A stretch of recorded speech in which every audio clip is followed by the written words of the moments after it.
Leite condensado. Era ração de guerra antes de virar brigadeiro. Você abre a lata, despeja na panela, mexe no fogo baixo e faz brigadeiro. Essa lata é sinônimo de festa de criança no Brasil. E ela foi criada para alimentar um exército em guerra. 1856, Estados Unidos. Não existia geladeira e leite estragado matava gente, principalmente criança.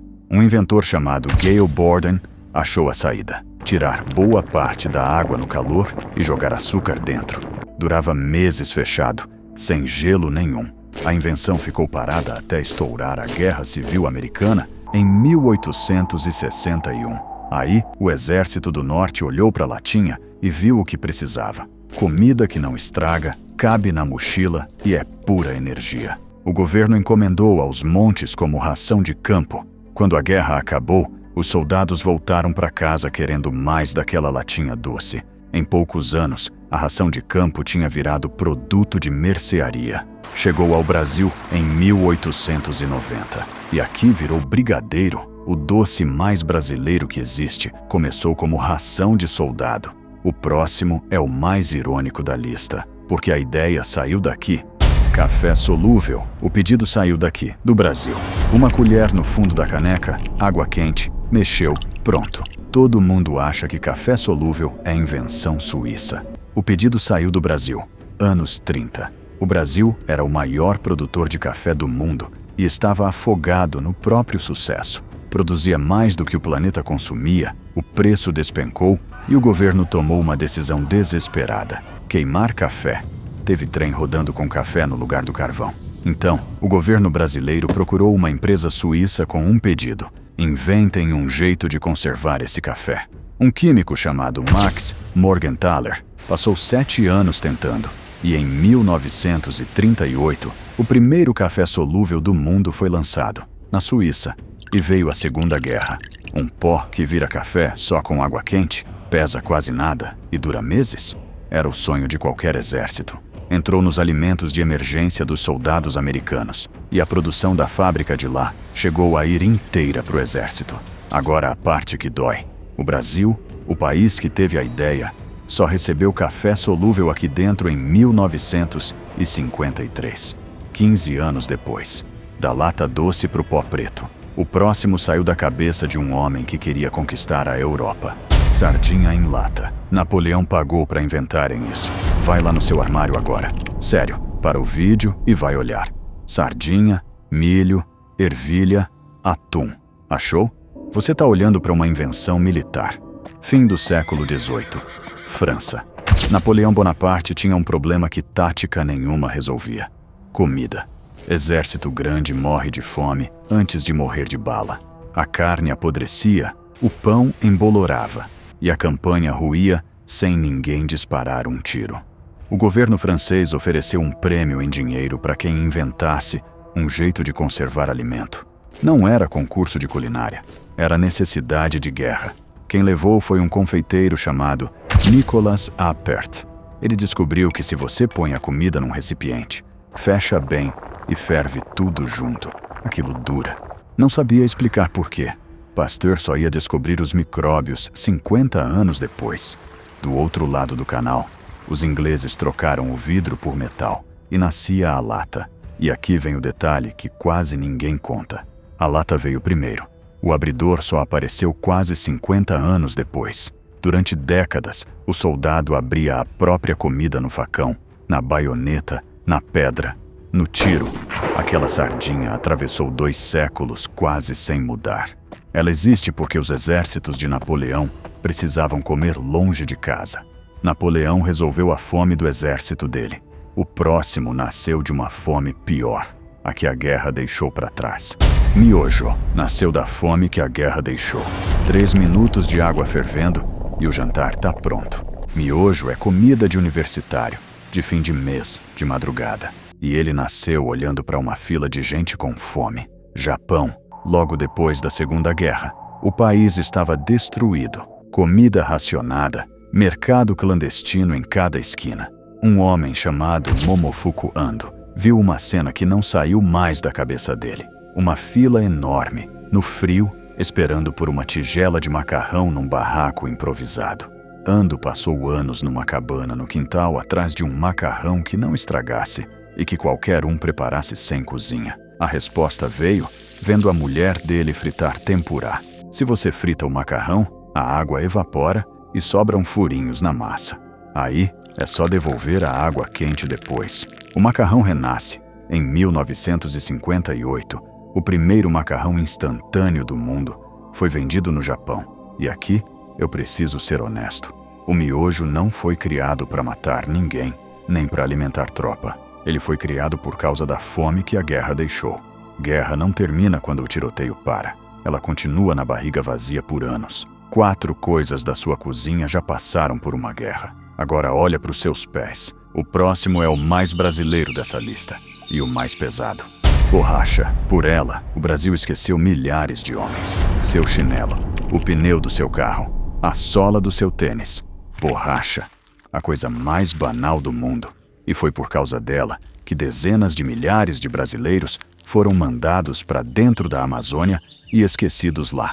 Sem borracha não existe guerra moderna. Pneu de caminhão, pneu de avião, bote, bota, capa de fio elétrico. Só que em 1942, os japoneses tomaram o Sudeste Asiático, onde ficava quase toda a borracha do mundo. Da noite para o dia, os aliados perderam a torneira da borracha. Sobrou um lugar no planeta com seringueira nativa em quantidade, a Amazônia brasileira. Brasil e Estados Unidos assinaram os Acordos de Washington e o governo lançou uma campanha para recrutar homens e mandar para a floresta extrair látex. Chamaram esses homens de soldados da borracha. Os cartazes prometiam vida nova, dinheiro, terra, futuro, reconhecimento de soldado.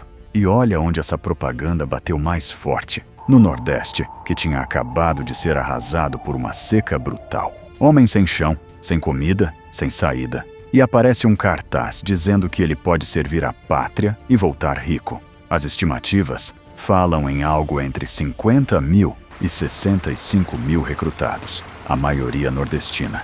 Compara, o Brasil mandou por volta de 25 mil homens para lutar na Itália. Foi mais gente para dentro da floresta do que para frente de batalha na Europa. Chegando lá, a vida nova não existia. O sujeito já desembarcava devendo. Transporte, comida, ferramenta, remédio. Tudo era anotado numa conta e cobrado com preço inflado pelo dono do seringal. No fim da safra, a borracha que ele tirou valia menos que a dívida. E a dívida nunca acabava. E tinha a floresta. Malária, febre amarela, acidente, fome. Não existe número oficial de mortos. E os historiadores discutem isso até hoje. O que as fontes concordam é que a chance de morrer ali era comparável à de um exército de verdade. Quando a guerra acabou, a borracha asiática voltou ao mercado e os americanos não precisavam mais do Brasil. Aí veio a parte mais suja. Não teve viagem de volta. Só voltou quem conseguiu pagar a própria passagem. E quase ninguém conseguia. Milhares morreram na Amazônia sem nunca mais ver a família. Os pracinhas que voltaram da Itália viraram heróis, com desfile e pensão. Os soldados da borracha só foram reconhecidos pelo Estado brasileiro em 1988, 43 anos depois. E só em 2011, os nomes deles entraram no livro dos heróis da pátria. Agora me responde aqui embaixo com sinceridade. Você aprendeu isso na escola? Eu quero ler, porque essa história é do tamanho da guerra e cabe em 2 linhas de livro didático, quando cabe. Toda vez que você calça um chinelo de borracha, tem um pedaço da Amazônia e um pedaço de gente esquecida ali dentro.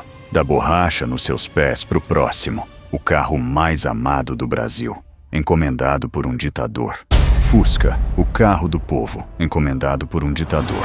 Todo brasileiro tem uma história de Fusca. O do avô, o da autoescola, o primeiro carro. Ele é o carro do povo. O problema é exatamente esse. Qual povo? Alemanha, década de 30. Adolf Hitler queria um carro que o trabalhador alemão comum pudesse comprar. Um carro do povo. Em alemão, isso se escreve Volkswagen. O nome da marca é literalmente isso. O regime chamou o engenheiro Ferdinand Porsche e ele entregou aquele formato arredondado com o motor atrás que o mundo inteiro reconhece. E montou um plano de poupança. O trabalhador comprava selos toda semana, colava numa caderneta e quando enchesse ganhava o carro. Centenas de milhares de alemães pagaram. Aí veio a guerra. Adivinha quantos receberam o carro? Praticamente nenhum. O dinheiro foi engolido e a fábrica nova virou fábrica de guerra. No lugar do carro do povo, saía veículo militar na mesma base mecânica,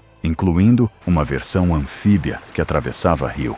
Quem trabalhou naquelas linhas em boa parte era trabalhador forçado. Quando a Alemanha caiu, a fábrica estava destroçada. E quem reergueu aquilo foi um oficial britânico que achou o projeto nos escombros. Anos depois, o carro chegou aqui, ganhou apelido e virou paixão nacional.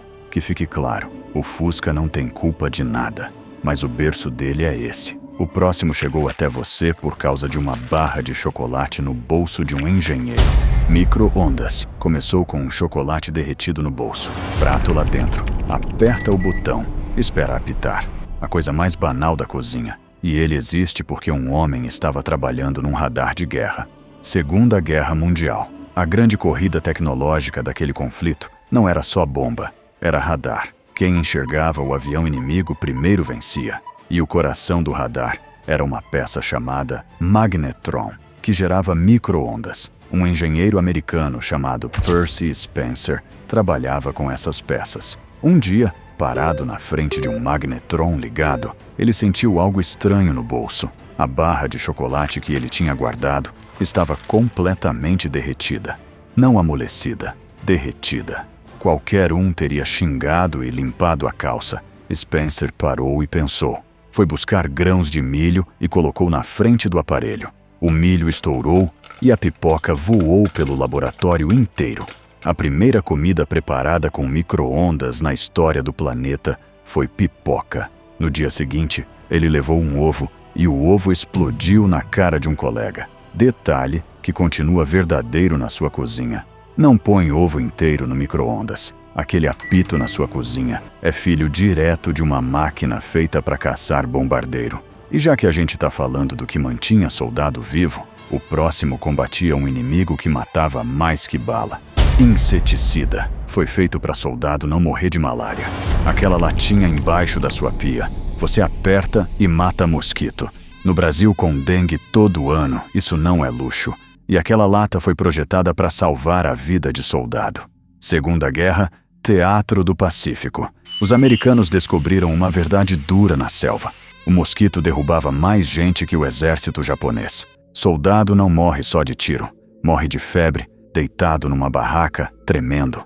2 pesquisadores do Departamento de Agricultura dos Estados Unidos, Lyle Goodhue e William Sullivan, receberam a missão de resolver isso e entregaram o que apelidaram de bomba de inseto, uma lata de aço do tamanho da mão, com gás liquefeito sob alta pressão. O soldado apertava, saía uma névoa fina e a barraca inteira virava zona proibida para mosquito. Foram fabricadas cerca de 50 milhões dessas latas para uso militar. 50 milhões! E aconteceu uma coisa rara. A patente foi cedida ao governo americano para uso livre da população. Quando a guerra acabou, qualquer fabricante podia usar aquilo. E usou. Virou inseticida doméstico, tinta spray, desodorante, espuma de barbear. Toda lata de aerossol na sua casa desce dessa linhagem. Aquele chiado que você aperta no verão contra o mosquito da dengue é a mesma ideia que mantinha um soldado vivo no Pacífico. Já para e pensa. Quantos desses você usou hoje sem fazer ideia? Escreve aqui embaixo qual mais te surpreendeu. Eu leio. O próximo é o mais mal contado da internet inteira. E eu vou desmontar a lenda. Cola instantânea. A história que te contaram é mentira. Aquele tubinho minúsculo na sua gaveta, que cola qualquer coisa em 2 segundos e sempre gruda no seu dedo. Tem uma história de guerra aí, só que não é a que te contaram. Vamos começar matando a lenda. Você já deve ter ouvido que a cola instantânea foi descoberta por soldados na Segunda Guerra, que usavam ela para fechar ferimento no campo de batalha. Isso é falso. A cola nem existia no mercado naquela época. A verdade é melhor. 1942. Um químico americano chamado Harry Coover estava num projeto de guerra bem específico, fazer mira de plástico transparente para as armas dos soldados aliados. Uma das substâncias que ele produziu foi um desastre. Grudava em tudo e arruinava os moldes. Culver jogou fora. 9 anos depois, um colega espalhou aquela substância maldita entre 2 prismas de um aparelho caro de laboratório. Os prismas grudaram para sempre. Aí, Culver entendeu. Aquilo não era defeito. Era a maior qualidade do produto. Colava quase tudo, em segundos, só com a umidade do ar. E agora, a parte de guerra que é verdadeira. Na Guerra do Vietnã, o próprio Culver desenvolveu sprays daquela substância para o campo de batalha. Em 1966, uma equipe cirúrgica treinada testou aquilo na frente de combate. O problema número 1 de um ferido grave é o sangramento. Se você não estanca, ele não chega vivo ao hospital. O spray fechava o ferimento na hora e comprava o tempo do transporte. Aquele tubinho da sua gaveta nasceu de uma mira de arma e salvou vida no Vietnã. Nenhuma das duas coisas é a lenda que circula por aí. Chegamos no último, e ele tá na sua mão agora. Celular. Quem patenteou foi uma atriz de Hollywood. Tem um na sua mão agora, provavelmente. Uma das ideias que sustentam esse aparelho foi patenteada em plena Segunda Guerra Mundial. E quem assinou a patente foi uma atriz de Hollywood. O nome dela era Hedy Lamarr. Naquela época, ela era vendida pelos estúdios como a mulher mais bonita do mundo. Ninguém tinha o menor interesse no que se passava dentro da cabeça dela. Só que Hedy tinha um passado que Hollywood ignorava. Ela era austríaca e tinha sido casada com um fabricante de armas que despachava material bélico para o regime nazista. Ela sentava naqueles jantares, calada, ouvindo engenheiro e militar discutindo armamento a noite inteira. Ela escutava e guardava. Fugiu daquele casamento e foi parar nos Estados Unidos. Quando a guerra estourou, foi atrás de um problema real: o torpedo guiado por rádio. Se você guia um torpedo por uma frequência só, o inimigo acha aquela frequência, embaralha o sinal e o torpedo se perde. A ideia dela foi simples e genial. E se o sinal ficasse pulando de frequência em frequência o tempo todo, com quem manda e quem recebe pulando juntos, na mesma ordem, aí não tem o que embaralhar. Ela patenteou isso em 1942, junto com um compositor chamado George Antheil. A inspiração de como sincronizar o salto veio de um piano que tocava sozinho, com rolo perfurado. A Marinha Americana pegou a patente, olhou e engavetou. Disseram para ela que ajudaria mais vendendo título de guerra com o rosto bonito dela, e foi o que ela fez. Décadas depois, aquele conceito de saltar de frequência virou uma das bases da comunicação sem fio. Vou ser honesto, os historiadores discutem o quanto a patente dela influenciou cada aparelho, mas a ideia é a mesma. A patente é dela, e ela morreu quase sem reconhecimento nenhum. E é isso que essa lista toda quer dizer. Você não precisa procurar a guerra em livro, nem em museu, nem em documentário. Ela está na sua gaveta, no seu armário, no seu pé, na sua pia, na sua garagem e na sua mão. A guerra não ficou no passado. Ela só trocou de endereço, tirou o uniforme e foi morar dentro da sua casa.